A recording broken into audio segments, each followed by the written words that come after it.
Buenos días, hermanos. Vamos empezar la escuela dominical en esta mañana y vamos a empezar con una oración. Padre, gracias por esta mañana. Gracias por tu bondade para con nosotros, por tu misericórdia, por tu amor. Gracias por cuidarnos a lo largo de la semana que passou. Estamos aqui, ó Deus, porque hemos entendido a importância de dedicar este dia, o dia do Senhor, a las coisas do Senhor. E estamos aqui para estudar tu palavra nesta manhã. E depois oferecer-te o culto público. E pedimos tu bendição sobre nós outros. Temos nossas limitações muitas vezes para entender as Escrituras, pero dependemos, ó Deus, de tu Santo Espírito, da ajuda de tu Santo Espírito nesse momento que nos acercamos às Escrituras, tendo em mente o tema da missão e a tarefa evangelística. Pedimos tu graça em nome de Jesus. Amém. Bueno, vamos empezar con la lectura de Mateo, capítulo 28, versículos 18 hasta 20. De maneira general, quando hablamos de la grande comisión, tomamos em conta esse texto e muitas vezes os versículos 18 hasta 20. Pero, en la forma como o capítulo foi dividido aqui em Reina Valera e em português também, em las versões que temos, o título, La Grande Comissão, está sobre o versículo 16. E é interessante quando empezamos a leitura com o versículo 16, porque dice: Pero los 11 discípulos se fueron a Galileia, ao monte donde Jesús le había ordenado. Y cuando le vieron, le adoraron, pero algunos dudavam. É interessante observar isso, porque a missão foi dada a ambos, os que adoraram e também a los que dudavam no momento. E muitas vezes, quando falamos da grande comissão, não tomamos estes versículos de abertura, digamos. Sí. Siempre se dice que como que para la gran comisión debe estar dispuesto uno con toda la convicción y seguridad, que el Señor no quiere gente dudando ni nada de eso, sin otra cosa. Sí. Una selección de las personas en específico. Sí. Sí, porque, mira, eu leí um comentário de que, bueno, não era um comentário de, digamos, de um teólogo reformado, era um teólogo conservador, pero não se apresentava como teólogo reformado, e dizia que para ambos, e especificamente para os que dudavam, a missão seria como uma medicina de Deus, uma maneira de Deus tratar com eles diretamente. Pastor, quiere que le haga un comentario. Mira, mire, perdón. Ayer, cuando fui a buscar a la niña y la retorné, mi sobrina, que ella siempre ha estado con situaciones de que hoy sí, mañana no, etcétera, duda, ¿no? Sin embargo, ahora que ella está tomando el curso de perspectiva, ella misma me comentó ayer en la tarde que ella se le ha abierto el panorama. Yo le digo, bueno, es que por eso se llama perspectiva, ¿no? Sí. Precisamente para eso. Porque hay cosas que uno pierde de vista.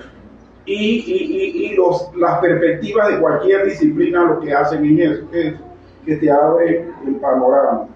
Entonces, ella dice, y mira lo que me dijo, ay tío, ahora yo entiendo las cosas que tú has pasado.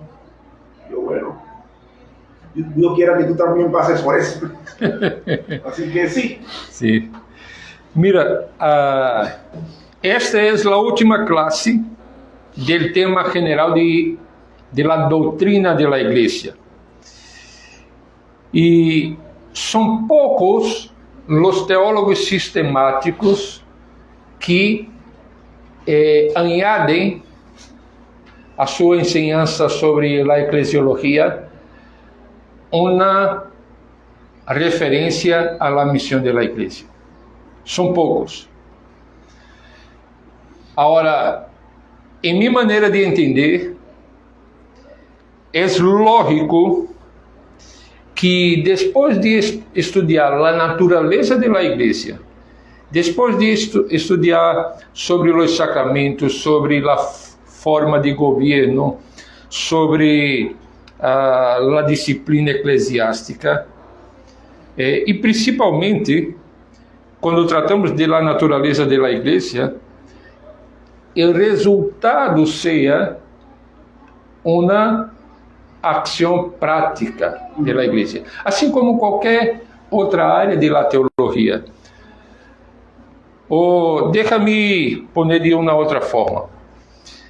A teologia, de maneira geral, não se trata de uma reflexão ou de um pensamento abstrato.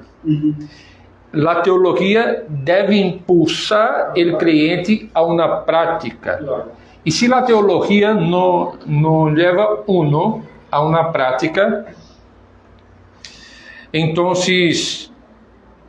aí não ha cumprido seu objetivo. Assim como a interpretação bíblica, tudo aponta para uma prática. Creio que vocês vão recordar que o apóstolo Paulo, em sua carta, de maneira geral, trata de mostrar o que Deus ha hecho para depois falar de lo que nós devemos fazer. Então, isto está em harmonia com essa ideia ou esse pensamento de que a teologia, a compreensão bíblica deve impulsar o povo de Deus a viver de uma maneira que agrade a Deus e cumprindo com a missão que Deus ha dado a cada um de nós. Então, para mim é natural que depois de haver recorrido estes temas de la naturaleza de la Iglesia hasta seus ofícios e sacramentos e disciplina, cerremos esses estudos abordando dois aspectos vitais para a saúde e a fidelidade da Igreja. Em verdade, porque falar de missão e evangelismo não tem como separá-lo muito. Então, vamos falar de este tema, da missão da Igreja. Em essência, vamos a ler aqui, porque eu abri e não leí. Versículo 18. E Jesus se acercou e lhes falou, dizendo: Toda potestade me é dada en el cielo e en la tierra. Portanto, id e haced discípulos de todas as nações, bautizando-los em nome do Padre e do Hijo e do Espírito Santo, ensinando-lhes que guardem todas as coisas que os he mandado, e he aqui, eu estou com vosotros todos os dias hasta el fim del mundo. Bueno, vamos a regressar ao texto, pero antes queria dizer-lhe que Jesus, antes de ascender ao cielo, deu a seus discípulos o que conhecemos aqui como a Grande Comissão.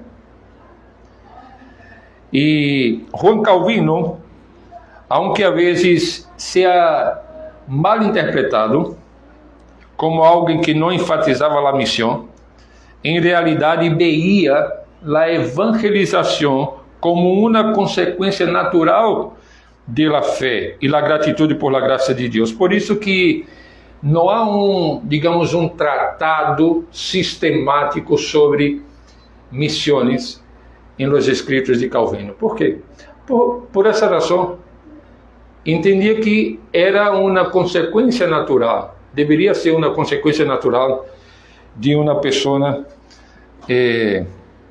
que foi alcançada por la graça de Deus, foi alcançada por la salvação em Cristo Jesus. Então, para Calvino, a igreja é o instrumento de Deus para extender seu reino e reunir a los elegidos de todas as nações. E para isso, a predicação do Evangelho é o meio principal por lo qual isto se logra. Mira, há livro de Jonathan Edwards, livro que foi escrito a respeito da vida e do ministério de Jonathan Edwards, que habla do período que ele dedicou trabalhando com indígenas em los Estados Unidos. E a vezes miramos a los grandes teólogos como pessoas que estão lejos da prática. Estão em uma oficina encerrada. Sim. E me recuerdo que uma pessoa uma vez falou para o pastor Augusto Nicodemos, porque o pastor havia escrito um livro sobre plantação de igrejas. Então, a pessoa lhe questionou sobre se ele havia sido um plantador de igreja. Então, no livro, ele habla desde o início de seu ministério hasta determinado momento de sua vida. E como que foi principalmente o início plantando igrejas em várias cidades do interior do Brasil. Então, a vezes miramos grandes teólogos nessa perspectiva assim de que são pessoas que estão cerradas em sua oficina, não? Mira, Joel Bick e Paul Smalley enfatizam que a missão da igreja é multifacética, pero el evangelismo é seu coração. E não se trata só de ser prosélito, sino de ser discípulo. E me recuerdo que uma vez eu estava falando de missões em uma igreja e um irmão me perguntou: pastor, escutando o senhor falar de missões, de evangelismo, eu não estou de acordo com isso, porque me parece que estamos fazendo proselitismo. E essa me tomou de surpresa, essa pergunta. Eu não havia imaginado que alguém poderia interpretar as coisas dessa maneira. E eu disse a esse irmão: mira, para mim, eu creio que hacemos proselitismo quando sacamos a pessoa de uma religião e ponemos dentro de outra religião, de outro sistema religioso. Pero o que Jesus nos envia a ser é discípulos, seguidores de Cristo. E isso não é proselitismo. Isso é ser discípulo. E a ser discípulo tem essas características que encontramos aqui, ou esses elementos que encontramos aqui no texto. Primeiro, que não hacemos essa tarefa basado em nossa própria autoridade. Nós hacemos basado na autoridade de Cristo. O versículo 18 empieza: e Jesus se acercou e lhes falou, dizendo: toda potestade me es dada en el cielo y en la tierra. Y entonces después viene el imperativo. Portanto, ir. Ahora, como que entendemos este versículo 18? Essa primeira linha do versículo 18. Portanto, ir e a ser discípulos de todas as nações. Eu queria escuchar-lhes a respeito disso. La primera línea del Sí. versículo 19. Sim. Por tanto, id y hacer discípulos. Uhum. O sea, yo lo que entiendo de ahí es que el Señor está dando una conclusión. Por todo lo anteriormente dicho, que me supongo que es respecto a lo que ellos presenciaron de su resurrección y que cuando le vieron le adoraron y algunos dudaban. Entonces era el decir que toda potestad, todo poder o toda autoridad le ha dado en el cielo y en la tierra. Entonces, de esa autoridad, él delegaba una orden para ir y hacer discípulos en todas las naciones. Uhum. Y bueno, yo me supongo, hermano, que Jesús le estaba diciendo que el poder que ellos iban a tener iba a ser el mismo poder que él había manifestado en su resurrección.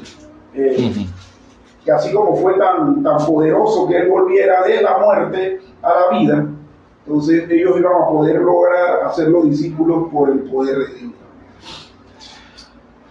Bueno, é correto, é verdadeiro, pero a pergunta tem que ver com uma mala interpretação que essa primeira linha a vezes ha causado para alguns cristianos. Quando leemos, portanto, e alguns cristianos entendem que a tarefa de ser discípulos são de aqueles que a igreja envia a outras culturas, a outras localidades, digamos, de onde a igreja está. Sí. Pero la fuerza aqui, ou a maneira correta de interpretar, não é nesse sentido de que a missão ha sido dada àqueles que têm um chamado transcultural. Aí há outros campos, aí onde não há igrejas em termos de outras culturas mesmo. A força aqui está em ser discípulo. E isto significa que os que não vão como missioneiros e se quedam em seu lugar têm a mesma responsabilidade.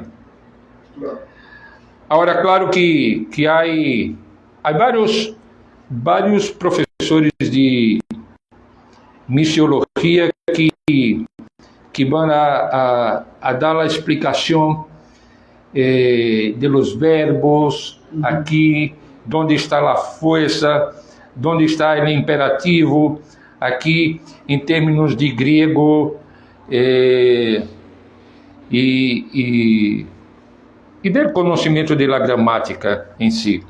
Pero lo que vale ressaltar é que a maneira correta de interpretar esta primeira linha é tanto os que são enviados com uma tarefa específica hacia outra cultura, como os que se quedam. A maneira de ler ir seria yendo. Un verbo continuo. Sí, un verbo continuo. Entonces, mientras vayamos, hagamos discípulos. Entonces, esa es la idea principal.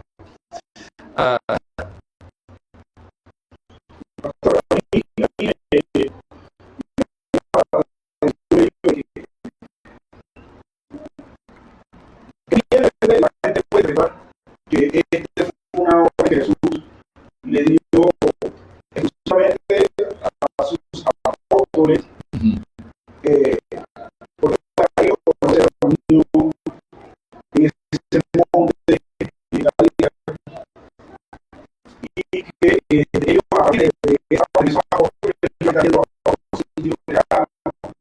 hacer discípulos. El asunto que yo veo ahí también es que si el Señor mandó a los apóstoles a hacer discípulos en otros lugares, ¿qué orden entonces le dio a esos discípulos de esos otros lugares? O sea, es que hagan lo mismo, ya sea en otros lugares diferentes a los de ellos o en el mismo sitio donde ellos están.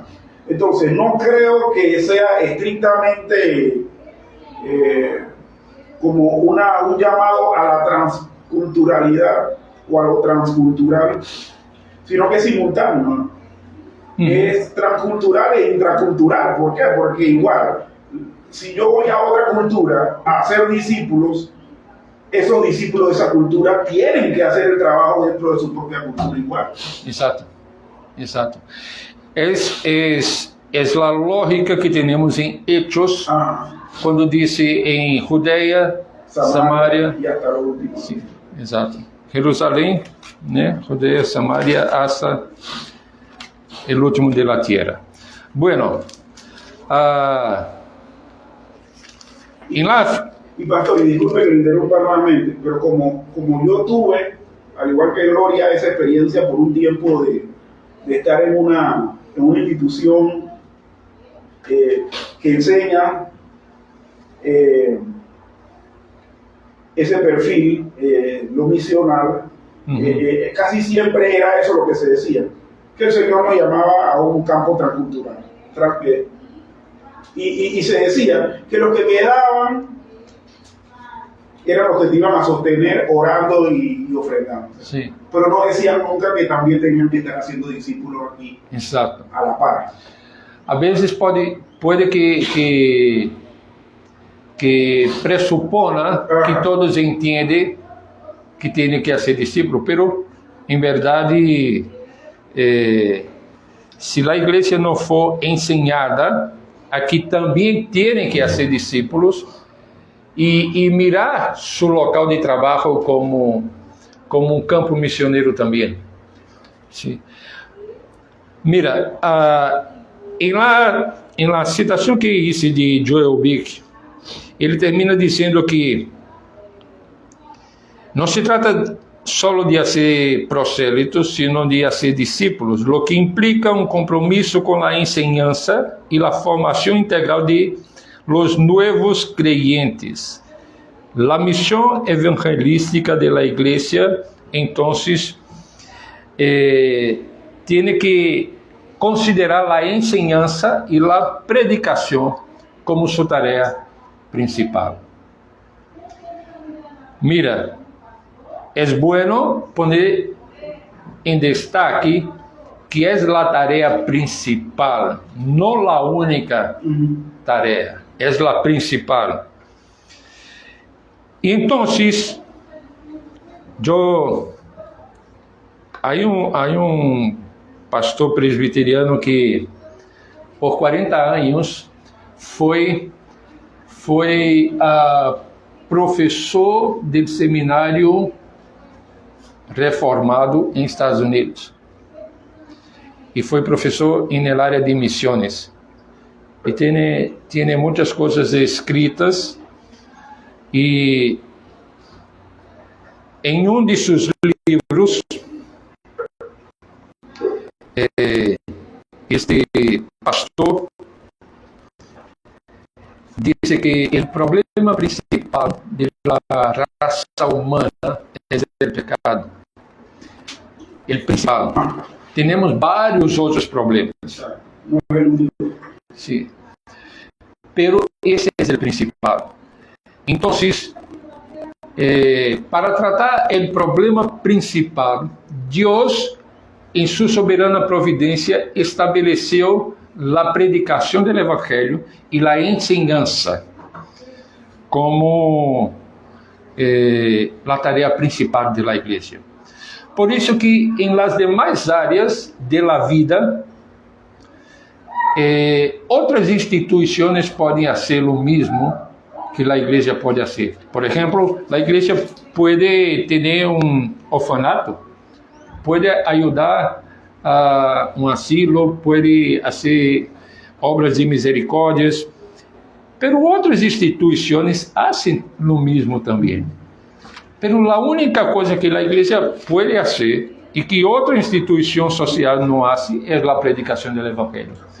Y por eso no podemos perder de vista que la actividad principal es la predicación del evangelio. Pastor, ¿qué dice usted de organizaciones como el Ejército de Salvación, que es una organización religiosa, es una iglesia, pero que el fin principal de ellos es hacer obra social? O sea, yo creo que ellos se reúnen a adorar al Señor como algo accesorio, porque todo lo demás es filantrópico. Que si ayuda humanitaria, que si o orfanato, etcétera, ¿no? Esa es la fuerza de ellos. Entonces, en cuanto a la misión de Dios, por ellos inclinarse más al trabajo social, ellos están restándole a la misión de Dios. Mira, déjame pensar, haciendo una comparación con otras organizaciones que, como por ejemplo la Visión Mundial, que también tiene un trabajo mucho más enfocado en la obra social do que plantación de iglesias. Que quando uno sale a plantar iglesias, entonces el enfoque sempre será maior sobre a predicação do Evangelho. Essas outras organizações muitas vezes têm um enfoque maior em la obra social, pero também creio eu e quero confiar que hagam la proclamação do Evangelho, aunque não seja com o interesse de plantar uma igreja, aunque seja que a pessoa conozca o Evangelho, se convierta e vá a uma igreja. Então, que mientras tenga en su institución social, ellos escuchen el Evangelio. Sí, sí. Si ese es el caso, entonces creo que puede que una organización no esté indo en contra de lo que las escrituras enseñan. Puede ser que, más bien que el énfasis está en la obra social. Por ejemplo, y después voy a dar la oportunidad a Rolando, Wycliffe, el enfoque es la traducción. Y muchas veces los misioneros están tan enfocados en la traducción que muchas veces hay creyentes y el tiempo, por ejemplo, en media, 25 años para traducir el Nuevo Testamento. Entonces, con la dedicación enfocado nisso, a veces compartem o Evangelho, pero não tiene em sua mente, digamos, a atenção para estruturar uma igreja entre estes creyentes que estão nascendo. Pero toda a atenção está para a tradução da Bíblia. E a compreensão que eles têm é que, aunque não sejam plantadores de igrejas, estão traduzindo, estão compartilhando do Evangelho, e a missão, outra missão, pode enviar um plantador de igreja para isso. Pero eu estou ponendo o exemplo de la Aliança Global Wycliffe, porque muitas vezes eu escutei críticas em trabalhos que eles fizeram, onde saíram e não tinham um pastor local, não tinham um liderazgo entre os creyentes. Tinha creyentes, mas não tinha um pastor local. Sí, não tinha. Então, não é que estão indo diretamente contra a enseñança bíblica, é que o enfoque é outro. Agora, claro, quando em uma equipe de tradutores bíblicos, há sempre um que se dedica a plantar igrejas também. Então, não está involucrado diretamente com a tradução, está mais evangelizando e compartilhando o evangelho para que se tenha allá uma igreja. Agora, nesse caso específico do Exército de la Salvação, hasta donde conozco, por lo menos em Brasil, não tem intenção de plantar igrejas. É puramente obra social. Pero de la mesma maneira que falei de la visão mundial, eu quero crer que eles compartam do evangelho. Se lo hacen, então estão cumprindo de alguma maneira com a grande comissão, porque estão predicando o evangelho e a vezes hasta formando discípulos. Pero se o enfoque não tem, claramente não apunta a isso, não expressa nenhum desejo de ser discípulo, de compartilhar o evangelho, então é contrário, não? É claramente contrário a las escrituras. Dime. Con respecto al enfoque que hablaba Pastor, sí, pienso yo aquí que en la Gran Comisión, cuando Jesús le habla, la idea principal, como usted dice, que era hacer discípulos en forma evangelista, ¿no? Entonces, para que predicaran el evangelio haciendo discípulos, dio algo en específico para que ellos se enfocaran en eso. Mas sin embargo, ellos tenían ya ese enfoque de lo que fue mandado por el mismo maestro, o sea, entonces, pero también tomaron en cuenta el enfoque de la necesidad en hechos que tenía también la sociedad en común, cuando en el capítulo 6 empezaron entonces a la elección de los 7 diáconos. Entonces ahí está la separación de lo que es cuando un evangelista tiene eso enfocado en sí, por medio de lo que el Señor había mandado como orden. Entonces ellos tenían eso claro, o sea, pusieron ahí y siguieron el enfoque y el principio de lo que Jesucristo había mandado, y dejaron también a otros. Entonces ahí acá, lo que acá se dice que llegaron y quedaron, pero en ese momento también hicieron en su contorno, empezaron también a ser discípulos. Sí, y ese ejemplo es bueno justamente para mostrar eso, que los apóstoles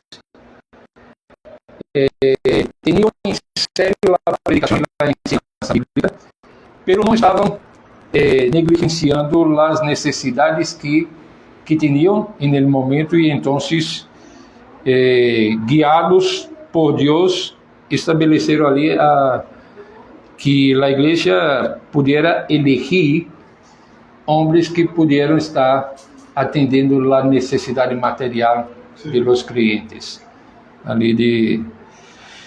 E isso é importante, porque a vezes quando ponemos el ênfase em la predicação, em la plantação de igrejas, a vezes somos mal interpretados, porque muita gente diz: mira, mas aí há várias outras atividades que colaboram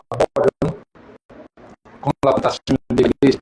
E sim, quando se hace com esse propósito de apontar hacia Cristo, hacia o discipulado, não? Porque se por exemplo, eu tomo conhecimento de que há uma necessidade aqui em Teca, digamos, famílias que são extremamente carentes. E então, eu vou fazer um trabalho social de atender à necessidade desse grupo. Pero em momento algum não menciono o Evangelho ou faço referência a que busque uma igreja. Então, não estou cumprindo com meu papel, com meu rol de cristiano, porque eu devo compartilhar o evangelho com as pessoas. Porque se eu entendo que o problema é o pecado, então, digamos que sacamos da pobreza um grupo, pero esse grupo não conhece a Cristo como seu Senhor e Salvador. Que diferença hicimos? Solamente social, não? Pero siguen caminhando para lejos de Cristo. Es interesante eso porque me pongo a pensar, ¿no? Que un ministro puede diluir tanto su trabajo ministerial, y valga la redundancia, que puede verlo limitado, ¿no? O sea, enseñando poco, predicando poco, etc.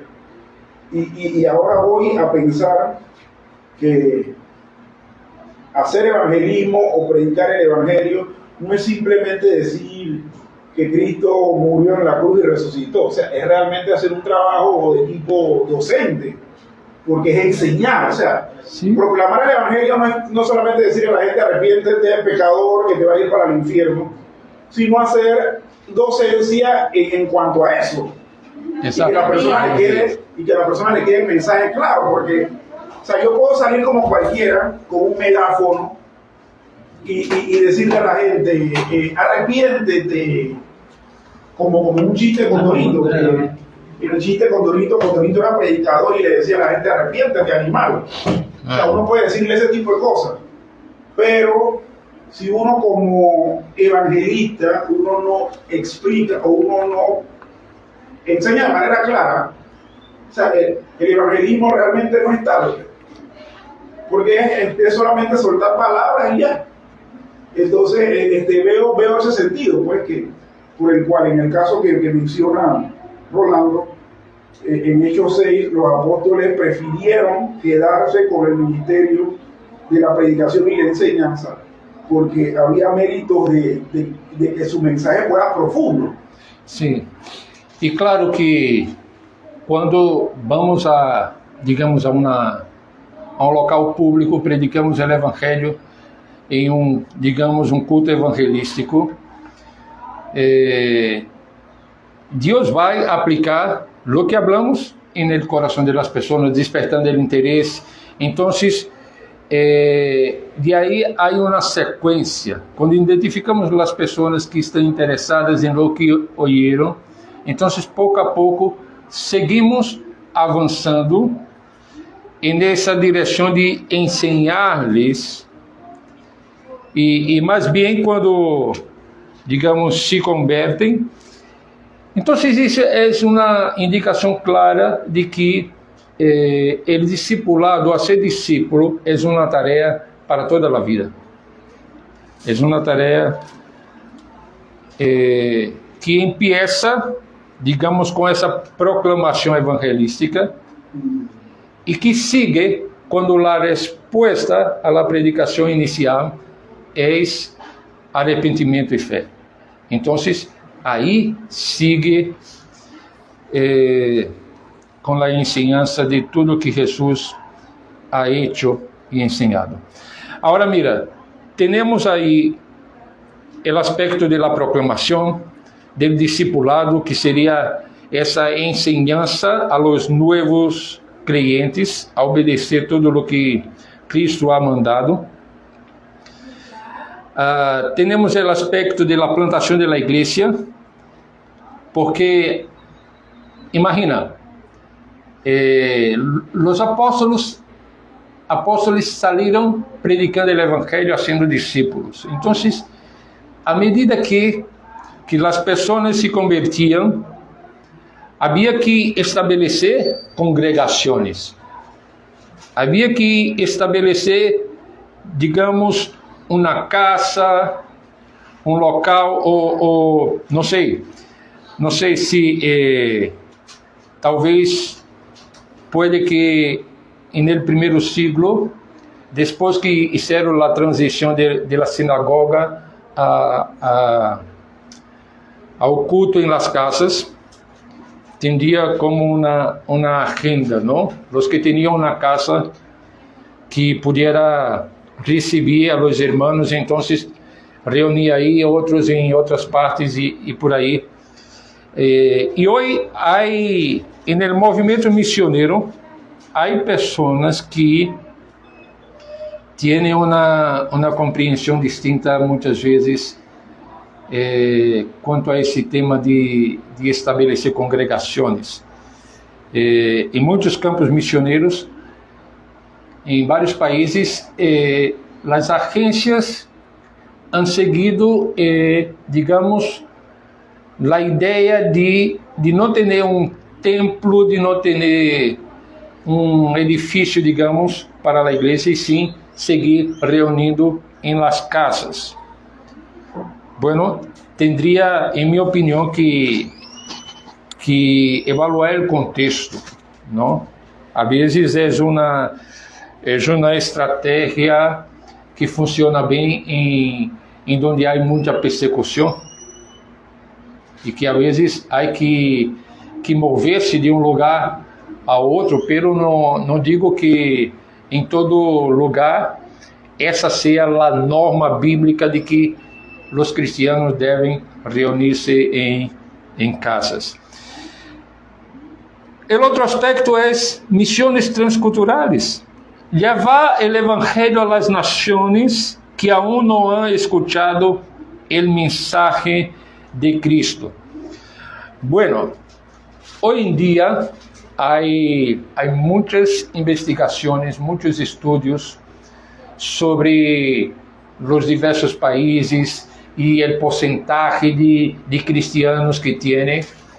Y ahora, por ejemplo, la Agencia Presbiteriana de Misiones Transculturales está enfocado en enviar misioneros para las regiones que están com 3% de cristianos só. E não tanto para países como Panamá, Brasil, Estados Unidos, países que já têm um porcentagem maior, aunque a secularização está, digamos, com a secularização, o número de cristianos que estão em las igrejas está diminuindo.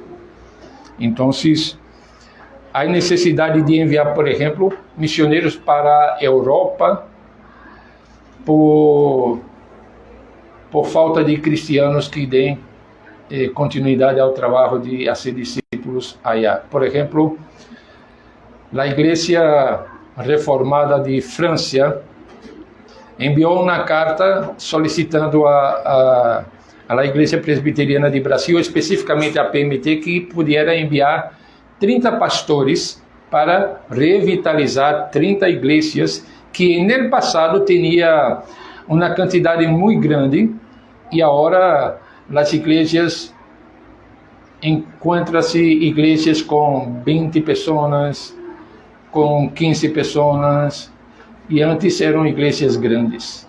Não sei exatamente quanto tinham de membros. Inglaterra também, Espanha, Portugal. Várias igrejas estão em declínio quanto à membresia.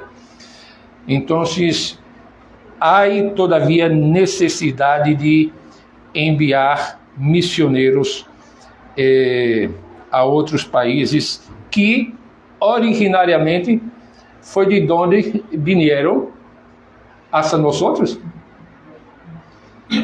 Há estudos que mostram o crescimento da secularização nos Estados Unidos também.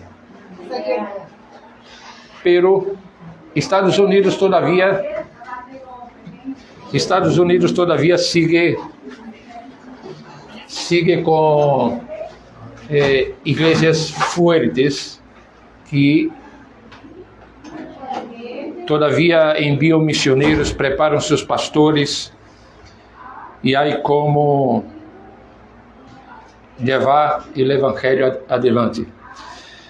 Pero há muitos muitos pueblos que todavía não têm a Bíblia traduzida a seu próprio idioma. Então, há necessidade em várias partes do mundo de tradutores da Bíblia, plantadores de igrejas, maestros para seminários e várias coisas assim, para que estes pueblos sejam alcançados. E eu quero compartilhar com vocês que em Panamá era o país que todavia não havia um equipo de tradutores traduzindo a Bíblia para a linguagem de señas. Então, a partir de lunes, empieza um ministério aqui traduzindo a Bíblia para a linguagem de señas, e eu vou estar amanhã com este grupo, e hasta viernes vão ser capacitados tradutores para esta tarefa, tradutores aqui mesmo de Panamá. E então fui invitado não para falar, mas para conhecer o equipo, para ouvir acerca de como vão ser, de como vão impartir este projeto, quem são as pessoas involucradas, quem são as igrejas. E dou graças a Deus porque a organização missioneira panameña que está levando a cabo este trabalho é SPAN, que tem já é parte da Aliança Global Wycliffe, uma organização de tradutores bíblicos antiga. E, bueno, eu conheci a vários sordos crentes aqui em Panamá e puse esses irmãos em contato com PAN para que pudera então pensar juntos acerca disso, e me alegra ver que eles estão logrando avançar neste tema aqui. Assim que amanhã estarei com eles. Agora, para concluir este tema de la missão, há um aspecto que tem que ver com o testemunho, o serviço social e a justiça. Mira que diz Filipenses capítulo 2, versículo 15 e 16.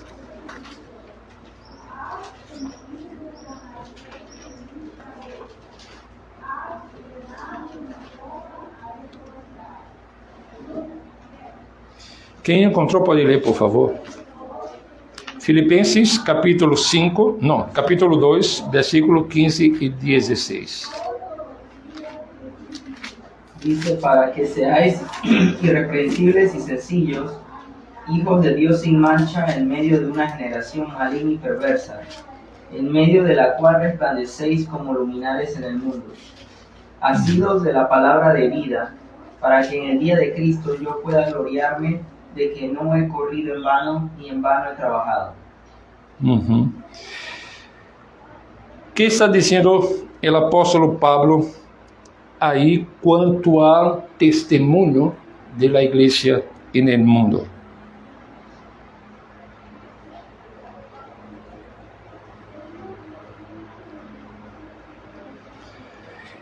Em outras palavras, está dizendo que a vida santa e o amor de los creyentes são um poderoso testemunho do Evangelho.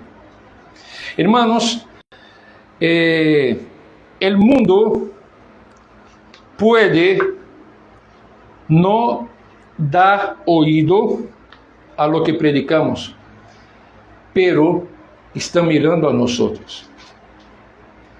E nosso testemunho, quando o mundo mira hacia nós e vê que lo que predicamos é lo que moldeia nossa vida, então isso impacta a pessoa ou as pessoas a nuestro alrededor.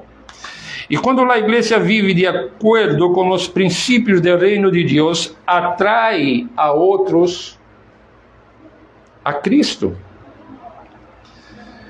Então, aí, no texto, Pablo usa a ideia de luminares, não? Diz, para que seáis irrepreensíveis e sencillos, hijos de Deus sin mancha, em meio de uma geração maligna e perversa, em meio de la qual resplandeceis como luminares no mundo. Quando estamos em um lugar completamente escuro, em la comunidade indígena onde vivi, não tinha luz, não tinha energia. Então, quando uno encendia uma vela, qualquer coisa, assim uma diferença muito grande, não? E no ambiente onde uno está. E essa é a ideia quando Pablo habla de luminares no mundo. Em meio da oscuridade, a luz alumbra, não? E há um impacto em aqueles que nos observam. Agora, eu creio que muitos de los problemas que temos para compreender a missão da igreja não está tanto em termos de la predicação do evangelho, e sim em término de serviço social e justiça, porque lo compreendemos muitas vezes mal, não lo compreendemos este tema biblicamente. O que queremos dizer por serviço social e justiça como creyentes não é o mesmo que o mundo quer dizer. Justiça social, hoje, como a sociedade lo compreende, não é a justiça bíblica. Então, quando hablamos da missão da igreja, temos que aclarar o que nós queremos dizer por serviço social, diaconia, e por justiça, que aí queremos falar da justiça bíblica. Então, serviço social, nós entendemos que a igreja está chamada a manifestar o amor de Deus através do serviço prático a los necessitados. O ministério diaconal, que já estudamos nesta série sobre a doutrina da igreja aqui, é uma expressão clave desse aspecto da missão. Estávamos falando aqui há pouco que a tarefa principal da igreja é a predicação do evangelho. Não há outra instituição que possa fazer isto. Agora, isso não quer dizer que é a única tarefa da igreja. A igreja está chamada a demonstrar ou estender o amor de Deus desde dentro hacia fora, a los necessitados. Mateus capítulo 25, vamos mirar, já estamos para concluir aqui. Mateus capítulo 25, a partir do versículo 31.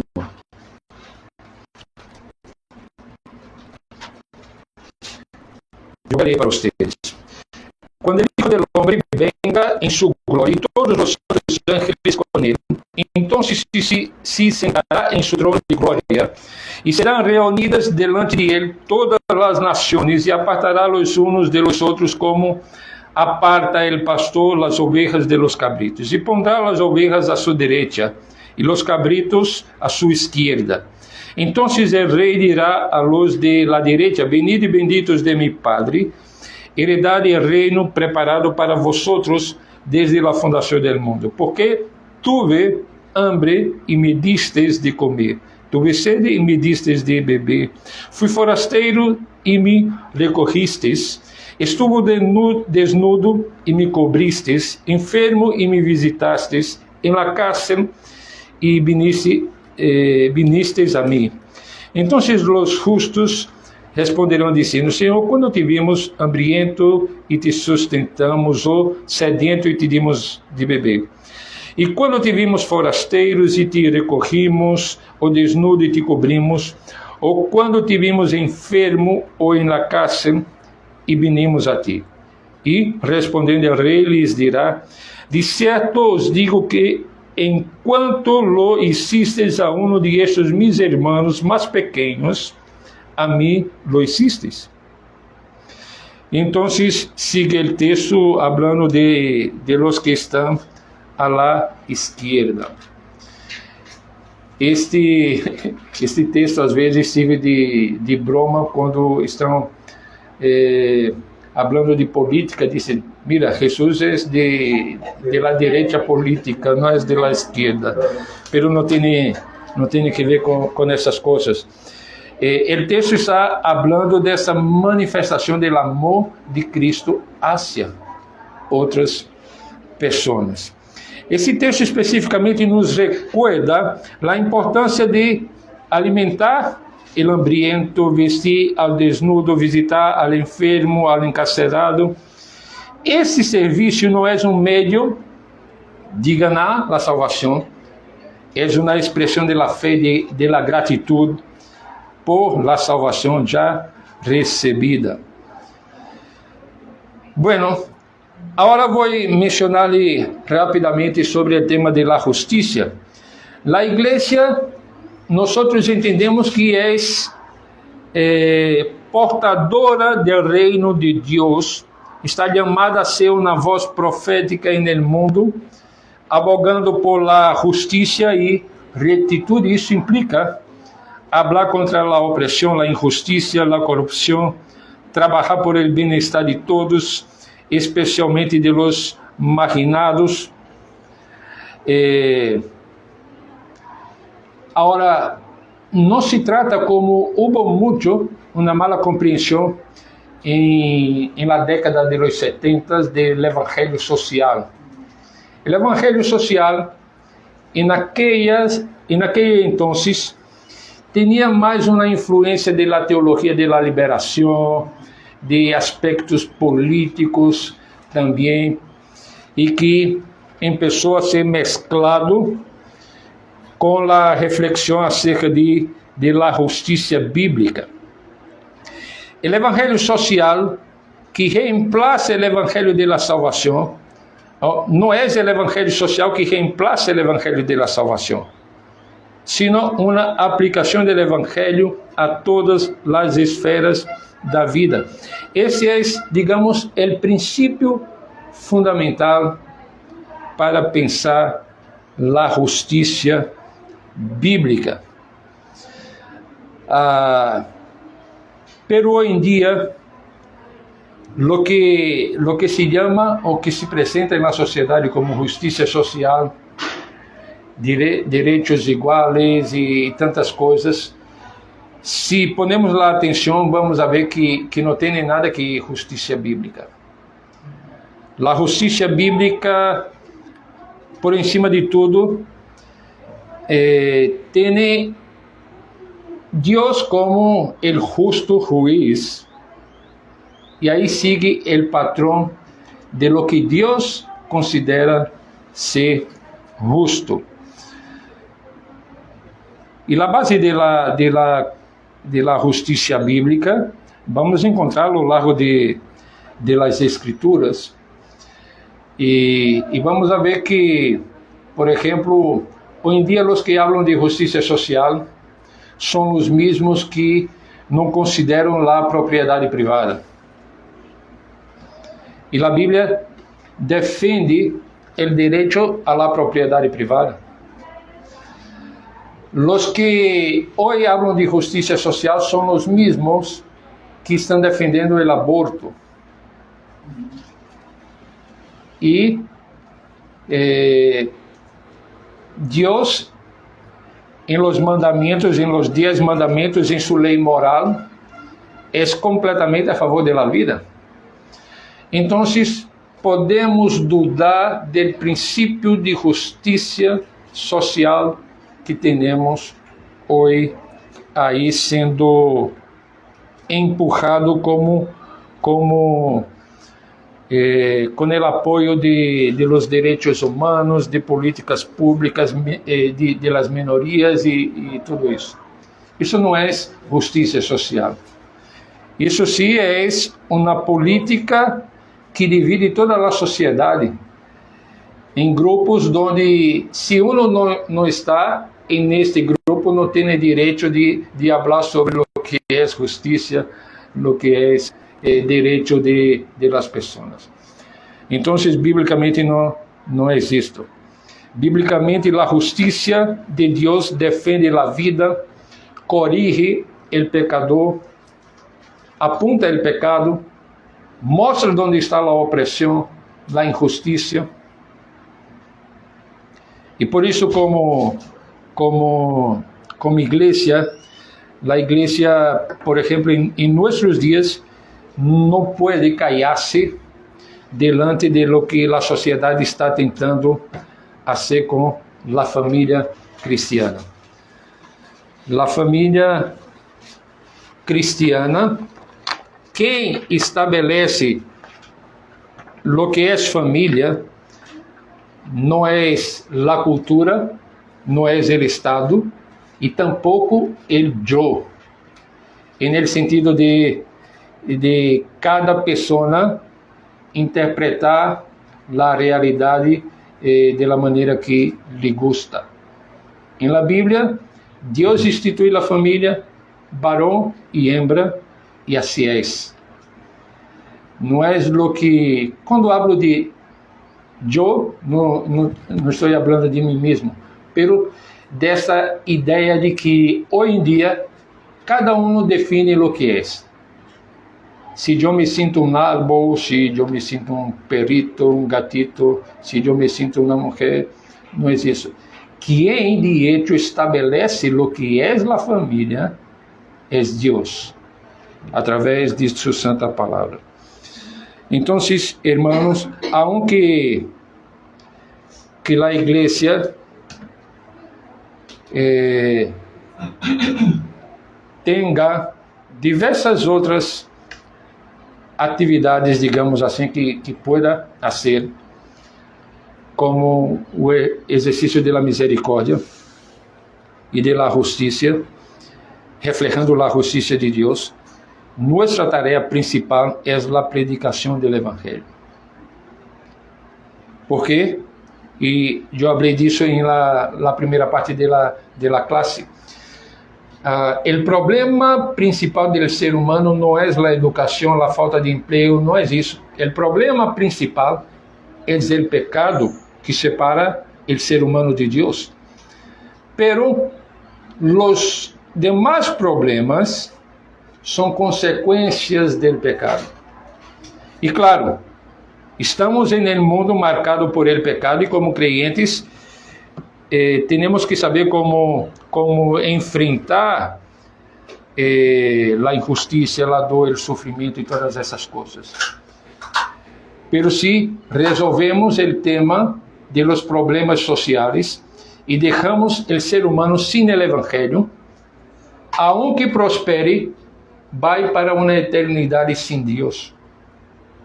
E por isso que o que Deus ha dado para nós fazer, nenhuma outra instituição social pode fazer, que é predicar o Evangelho para que a pessoa tenha a oportunidade de conhecer a Cristo como seu Senhor e Salvador. Vamos orar e vamos passar para nosso culto. Padre, uma vez mais te damos graças por cada um que o Senhor ha permitido estar aqui nesta manhã. Graças porque podemos também concluir a série, aunque de maneira introdutória, sobre a doutrina da igreja.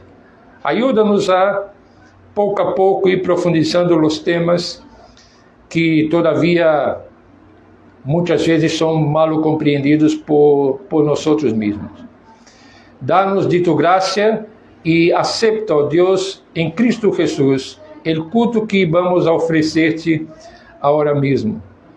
E habla conosco através de tu santa palavra e usa o missionário Joaquim para comunicar as Escrituras com nós hoje, nesta manhã.